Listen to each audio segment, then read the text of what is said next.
à tous, je vais corriger l'exercice 6 du TD 16B qui porte sur les propriétés, en fait revoir quelques propriétés des espérances, variances et écart-types d'une variable aléatoire. Donc ici on dispose d'une variable aléatoire grand X dont on sait juste que l'espérance vaut 10 et l'écart-type vaut 2. Et on vous demande de déterminer l'espérance et l'écart-type de la variable aléatoire 2x plus 3, de déterminer l'espérance de x carré et de déterminer espérance, variance et écart-type de moins x. Donc, première question, l'espérance de 2x plus 3.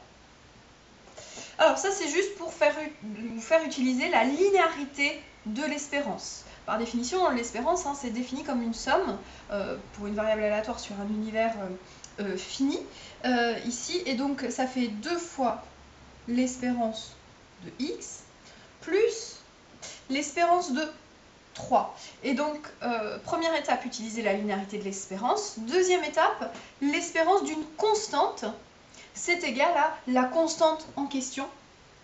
Donc ici, ça faut 3. Donc ça fait 23 au final. Voilà. Deuxième question, enfin suite de la question 1, pardon, l'écart-type de 2x plus 3. Alors l'écart-type, c'est quelque chose qui mesure la distribution autour de la moyenne. Donc ici, si votre variable aléatoire 2x, si vous la translatez de 3, et ben, la distribution autour de la moyenne, en fait, c'est la même. Donc ici, l'écart-type de 2x plus 3, ça va être la même chose que l'écart-type de 2x. C'est une propriété qu'on avait vue en cours. Et maintenant, par contre, ici, si je multiplie la variable aléatoire x par 2, je vais la dilater, donc la répartition autour de la moyenne sera plus tout à fait la même. Et comment est-ce que ça change? On a vu la propriété que si lambda est un réel, l'écart-type de lambda fois x, c'était valeur absolue de lambda fois l'écart-type de x. Donc ça, notez-le bien dans un coin. On refait la preuve à l'aide de l'écart-type. Par définition, c'est la racine de la variance. Et quand on calcule la variance de lambda x, en revenant à la définition de variance, tout simplement, il y a un lambda carré qui se met en facteur, et quand je prends la racine, ça fait racine de lambda carré, c'est-à-dire valeur absolue de lambda fois l'écart-type de x. Et donc ici, l'écart-type de 2 fois x, en fait, c'est 2 fois l'écart-type de x. Donc c'est 2 fois 2, ça nous donne 4. Voilà. Deuxième question. Donc la première, c'était juste vérifier que vous connaissez les propriétés de l'espérance et de l'écart-type. Deuxième question, on vous demande de déterminer l'espérance de x carré.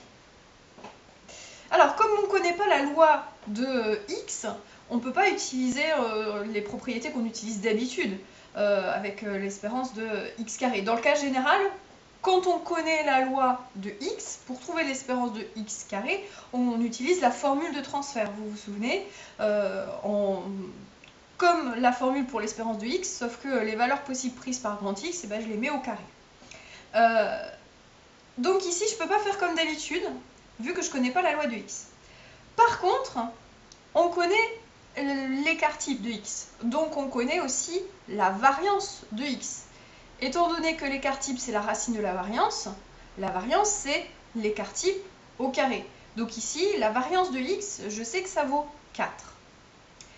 Et il y a un lien entre l'espérance de x carré, l'espérance de x et la variance de x.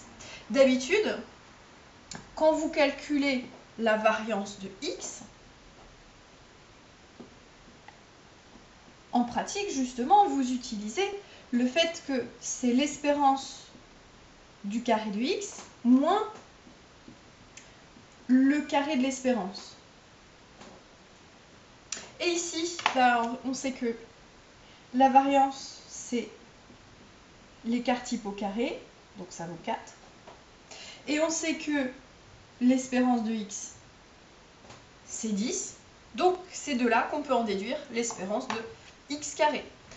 Donc question 2, c'était juste vérifier que vous connaissez cette formule-là, le lien entre la variance de x et l'espérance de x carré. Donc au final, si je conclus, pour conclure, cette quantité-là, je la fais passer de l'autre côté.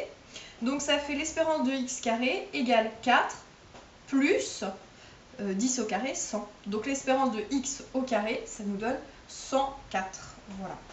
Donc, espérance de x carré égale 104. Et dernière question, on vous demande espérance, variance et écart type de moins x. Donc l'espérance de moins x, c'est pas compliqué, hein. On utilise pareil comme ce qu'on a fait avant, la linéarité de l'espérance. Donc c'est moins l'espérance de x, donc c'est-à-dire ça fait moins 10. Pour trouver la variance de moins x, soit j'utilise la formule variance de lambda x, si lambda est un réel quelconque, c'est lambda carré fois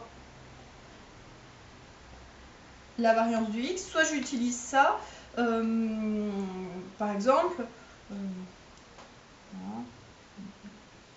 moins 1 au carré fois la variance de x, où j'aurais pu calculer d'abord l'écart type, puis ensuite en déduire à partir de l'écart type la variance, en exprimant l'écart type en fonction de l'écart type de moins x en fonction de l'écart type de x, peu importe. Voilà. Donc ici, ça nous fait moins 1 au carré, donc en fait ça fait juste la variance de x, qui vaut, on l'a déjà calculé, qui vaut 4. Et l'écart type de moins x, je peux prendre la racine de la variance ici, ou dire que c'est la même chose que l'écart type, c'est valeur absolue de moins 1 fois l'écart type de x, aussi on peut utiliser ça. Donc ça fait au final 2. Voilà, donc rien de bien compliqué dans cet exercice, c'était juste revoir un petit peu les propriétés des espérances, des variances et de l'écart type. Voilà. Donc bonne continuation et à bientôt.